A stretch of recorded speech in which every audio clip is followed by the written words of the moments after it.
అందరికీ నమస్కారం. ఈరోజు సుధామ శతకంలోని 78వ పద్యం. అసమ ప్రతిభను సప్త వ్యసనమ్ముల బారద్రోలి యనిమిత్తికమై యసగిన బ్రహ్మాసక్తిని ప్రసన్నతను బొంది జ్ఞాని వరలు సుధామ.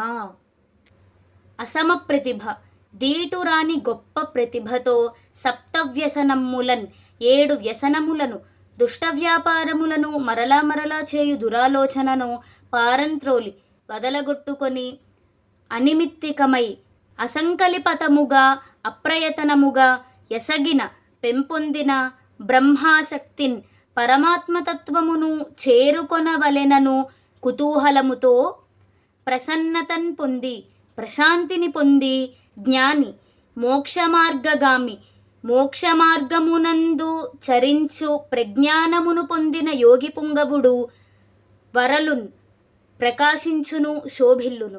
ఓ సుధామ, జూదము, మద్యము, శృంగారము, వేట, వాక్పారుష్యము, అకారణ ధనవ్యయము, దండపారుష్యము అను సప్త మహావ్యసనములను, అట్టి దుష్ట వ్యాపారములను, మరలా మరలా చేయు దురాలోచనలను అప్రయతనముగా దరిజేరనీయక ప్రతిభతో పరమాత్మయందు గొప్ప ఆసక్తిని పెంపొందించుకొని ప్రశాంత చిత్తముతో మోక్షమార్గగామి మోక్షమార్గమునందు చరించు ప్రజ్ఞానమును పొందిన యోగి పుంగవుడు జగమున గౌరవింపబడుచు శోభిల్లును.